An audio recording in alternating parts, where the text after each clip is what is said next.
Bonjour, bonjour, coucou mes chéris.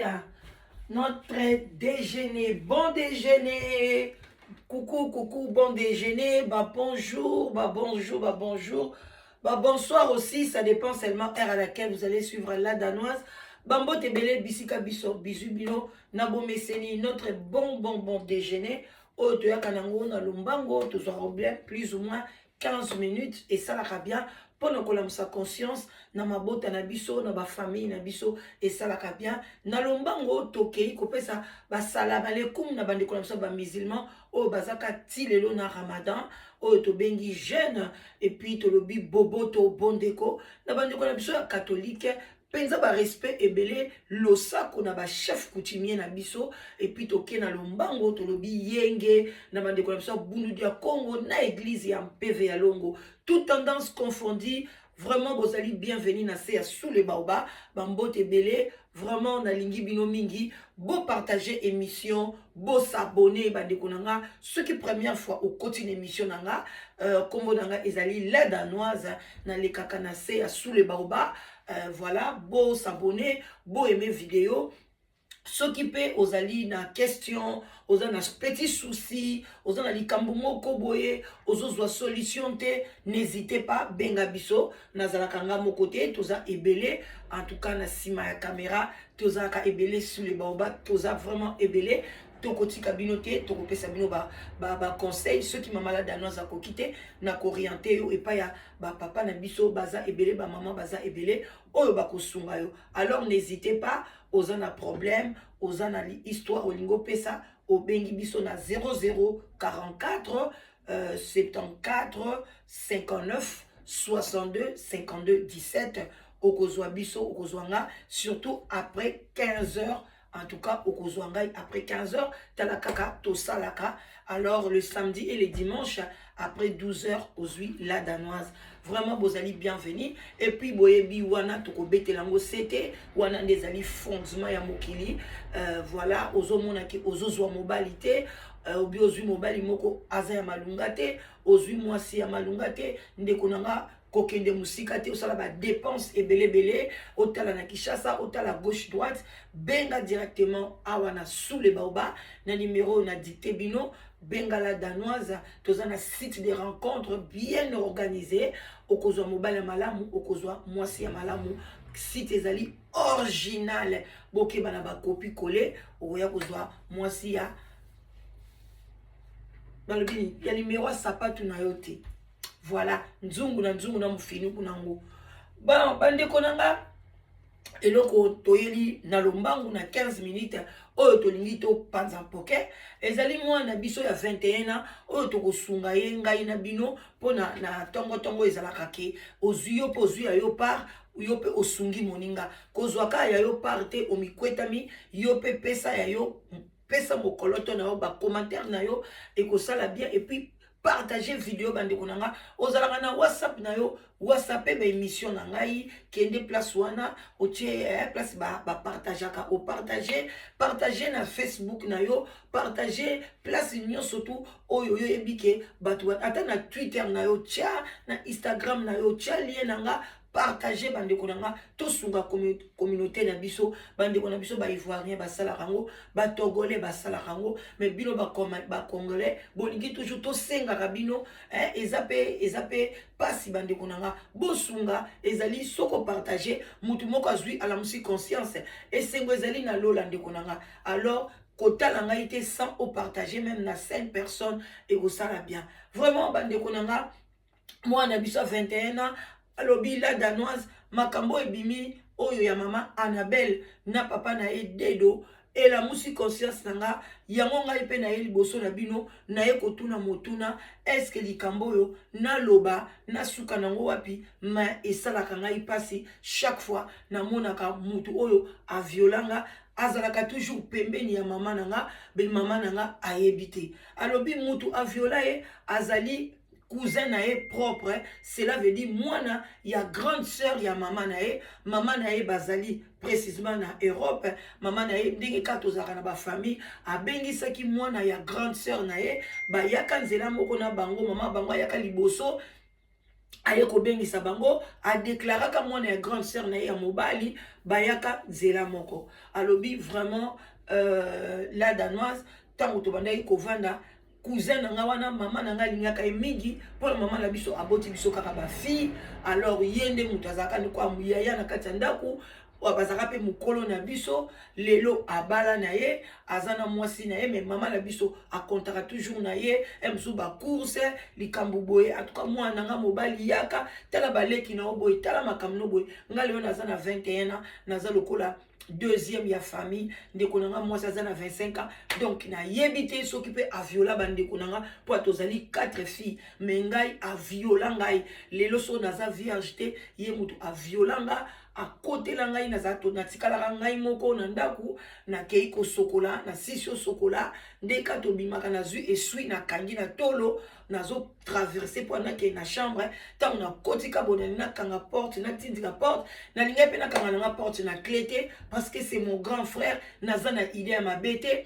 atikala jamais koloba na nga je t'aime boye boye non namonaka bolere na koti nazolongola kaka esui ye pakoti mbala moko azwi chambre akati nga double wana afini ngai nayebisi yo afini nga na tolo afini nga mabele ndeko na nga mabele esali nga pasi afungoli nga makolo azalaki déjà prêt azalaki na ye na caleçon te azalaki kaka na jogging akiti jogging na ye abandi donc aforsa ngai au lieu ata asala ngo na ndenge moko brutal apanza ngai makila ndeko na nga me na bomba secret wana j'avais que 17 ans soni wana ekotanga soni ekotanga balili na mona na nga médecin te na bundana na pasi na nga donc vraiment mama pe a constataki yango te papa pe a constataki yango te donc na garde kaka na bundani avandi na ye pe kimia neti asali na ye eloko moko te alobaki na nga pe te ke o koloba te alobi la danos ayebisanga te ke soko lobi me nga moko ka soni wana kaka naloba te nabi parce que nazali na 17 ans nasi nayebaki ndenge nini balobaka ndenge nini makambo ya mibali me nazalaki na nga na copain te me ndeka tosola na bakamarade mosusu bazalaki deja na bacopain na bango bamakambo odo nayeba me nakoka koloba te lokwa bakanganga monoko kaka makambo ya Annabelle na mobali na ye ndenge bolobeli yango na ndenge oye kosala susu ndeko mwana moko ya mwasi ya togolaise et bato ebele balobaki camerounaise te la fille elle est togolaise na ye siko kosala ba recherche ce qui panola je crois kombo na ye alobi que la musinga conscience mais maman na biso tellement lingaka cousin wana na oloba na ye ndenge nini est-ce que aviola kaka nga aviola pe ka ba sœur na nga nyonso nde toza wana na ndako biso nyonso tobomba en tout cas nayebi te mais na ye kofanda na vandi nalobaki nayebi te na ye kozwa leki na nga mwasi oyo aza na 19 ans na ye sikoyo kotuna ye na ye kotuna ye nalobi oyoki tozalaki nini na bitela histoire oyo bazobeta baviole banini abi nga ko babiloko ngo naninga na nga kolanda te en tout cas alobi na nga grande sœur oyebi ke nga mpe baviola ngai abi na nani na même cousin donc nde toza wana biso bale totuni na ya na biso mwasi te ya 25 ans leki na biso na suka totuni ete me ngai naza sikoyo na 21 ans leki na nga aza na 19 ans aviola mpe leki na nga na kati ya ndako me toyebisa baparent te alobi la danos tokobanda ndenge nini boloba omeka ndani kosunga biso en tout cas bandeko na nga meka kokoma quelque chose ce sont des choses biloko eza na bafamille ebele totika tolekisa biloko ya boye te oyoki histoire ya boye loba benga ta ngai soko olingi kobenga pesa conseil na kokomisa yango epa ndeko na biso mwana na biso asala ndeni avandisa baparent asolo na bango likambo ya boye alobi mama pasi wana mama na biso lelo abe akoma na tension esalaka ya makasi et puis akendeki dernièrement à l'hôpital balobi ke aza problème pe ya cœur ebandi kokoma ye donc kala te fo batia ye moi piste moko bo batiaka na cœur alobi nazo ebate to loba na maman ndenge nini mais ndenge to moneli makambo ndenge bato bazo lobela comme la fille oyo apesi biso exemple ke asololaki na papa na ye asololaki na ba parents na ye binga pe na komi ko ka posa wana mais bolobi nini na état ya santé ya maman to sala to kini na ndenge nini mais là dans nos eloko moko na koloba mama na biso mukolo muso avanda boye na ndako azobetela biso lisoka ba makamba ba viol alobi na biso ke ye pe na bomwana ba violaka ye alobi ba violaka ye epa ya camarade ya papa na bango atindaka ye akende kotika ba lettre epa ya camarade na ye aviolaka ye ye pe ta alobi na biso ke alobaka ye quand même alobaka ah na yebisaka papa na ngai. J'ai dit à mon père que telle la place na kebo papa asili kaka garçon na bakanga ye ba koti saka ependa na makala na Kinshasa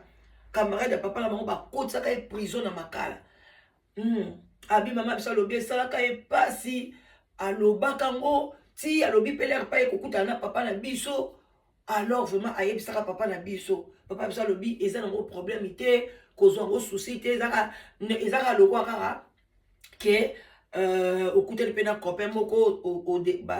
aux huit pro au pas diverger voilà mais c'est pas grave a bien en tout cas papa na biso le ba ki tsaka moté maman biso sko ayebi sara biso likama bon maintenant ko tala siko mutu o ya violanga za cousin o tozo benga yaya donc moi na propre ya grande sœur à maman azana kin donc maman bazana relation ya bien makamukyo so eza bien alors la danoise tout ça la ndenge ni yango bande konanga na komi nanga ko chité moi kopo ati moi kopo café bozang sate o ezali déjeuner à tongo bande konanga voilà et le kona kosenga surtout na biso ba maman tant bazo benga yo maman et la kisi que tu dois vraiment protéger tes enfants, tu vas les protéger physiquement, spirituellement, financièrement, moralement, donc na ba angle nyon surtout. Donc c'est ça. Alors ceux qui na famille na bino tu yo moko maman ozalaka violer comme d'autres mamans yeba ke ezali semence moko ya mabe oyo ekoti na famille ezali démon moko ya ekoti na famille alors kotika ngo ndenge wana te il faut omema ngo pe na nzela ya prière alors yo muto oza violer ozalaka violer ndeko nanga luka ba prière ya makasi luka ba senda nzambe o baliga basambela na solo soki yo moko kokoka te soki yo moko kokoka luka auto délivrance na yo bandeko nanga balobi babiloko eza lokola singa eza lokola malédiction de père en fils de fils donc soki viole koti na kati ya famille ba violaka yo maman en tout cas surtout yo maman tango za na bana no basi il faut ko solo la kana bango à chaque moment ko yebisaka bango vérité ko loba na bango que vérité moi votre maman j'ai été violée donc soki muta violé bino ezala nani ko banga te loba parce que ezali acte moko malamu te tela cousin wana a violé la fille o ya bengi a violé lekina ya mwasi ya 19 ans bazala kola bango mibale na kati ya ndaku mama na bango azalaka violé et pas ya camarade ya papa na ye alors tela biloko wana soki mama na bango lukaka délivrance ya solo ta musula musu bana ni baninge bazala violé te ou bien bana ni baninge bafungola munoko malgré maman abeta lisolo wana abetaka lisolo wana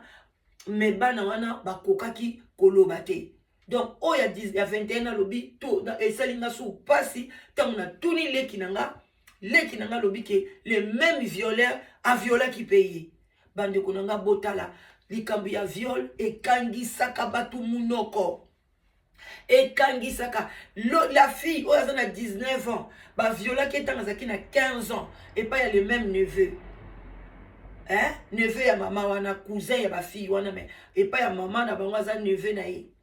les mêmes garçons wana a viola ki oyo tozana ye na âge 15 ans et na 17 ans ozomona donc période wana a viola ka trop to ebité soka viola bana nyonso tout ya maman leki na ye bande konanga c'était ça c'est triste ba makambi ya ba viol alors bande konanga soki ba violer oté kokosela pe mutu makambo te. Soki ba violer bana na yo te, kokosela mutu makambo te. Parce que olingi ozwa séjour na poto, parce que olingi ozwa eloko moko boye ba yina moninga keba awa toza na Afrique te. Awa toza na Afrique te, awa bakosala ba examen, bakoyeba. Et puis toza na ba détective o epesaka elakisaka ke ozo kosa obi ozo loba vérité. Nde bomona boke na kosamba wana mbote belé na ndeko na biso abenge biso lobi à partir ya Belgique alobi la danoise nga penza na sala na ba juridiction wana. Ba mama mingi wana bayaka wana bakosaka makambo détective ekoma wana ba yoko yeba te tango zoloba ba sensation na yo bandeko nanga ndenge ozolobela ndenge mutuna yo zo raisonner ndeko nanga mondela koma mayele ba oyeba ke likambo zoloba eza vérité ou bien likambo zoloba eza lokuta. Alors bilo bato lokuta soki olingi ozwa eloko moko gloire moko boye ou bien olingo ozwa oboya libala na yo ou bien olingo saboter mobali ou bien olingo saboter quelqu'un, ne venez pas mentir que mutu wana viola parce que ba vérité ekobima. Alors bandeko nanga tout solo la kana bana na biso et puis boso oza na grand garçon na kati ya ndaku, il faut qu'on surveille ka batiki na yeso oza na bandeko bazala babotami mama moko tata moko, il faut toujours koloba to kata ba tabu wana ko vandisa bana ko solola na bana ke boza bandeko boko ki jamais ko sangisa nzoto et que boza bandeko vous pouvez jamais koleksa ba limite ya boye. Donc il faut respecter ezala maman zala toujours vigilant. Alors en tout cas notre maman na biso na yeto ebité bokoloba nini, est-ce que ba fille wana ba garder yango kaka tina ba vie na bango ou bien soit ba soana papa na bango, qu'est-ce que leur papa va akoloba ke a omoni obengisaka ndeko na yo o déclaraka mwana ndeko no pona ko bebisa bana nanga. Donc tout ça bandeko nanga ba injustice wana pe to salaka tango yo boye poto surtout ba mame belé oko déclarer bana famille na yo tu oko déclarer jamais bana famille ya mobali na moni yango pe na ba communauté belé na moni yango pe na ba belé surtout biso ba maman soko ya ki bien mutali boso o sengi demande d'asile o déclarer ka bana kota famille na yo kota mobali na oko déclarer ata mwana moko te. Alors tala ba makambo boye lelo ba violer le bana. Alors ceux qui par exemple au déclarera pe mwana mobali moko ya côté ya mobali na yo bazalaka mibale, je ne crois pas que garçon na mususu alinga kan dimake côté musu ba violer bana alinga ndima te yango na ba couple photo zaka équilibré photo ngaka équilibre ezala kolinga te ka yonde mwasi ke onganza ba famille na ande mutu baya na poto bande konanga inde ba famille nga ba mona clair mais ozomo na famille ya mobali lokola eloko te bande konanga nzambe pe apinisaka. Alors bande konanga botika la malamu, bonne journée bande konanga, partagez l'émission, je vous love, tokutani bakala bingite. Ba gros bisous ba ope ba okene musala lokola ngai, en tout cas musala malamu tokutani bakala mingi te. Bye bye bye bye bye bye bye bye bye bye. Bozala bien, Zambe a pambola bino, bon déjeuner.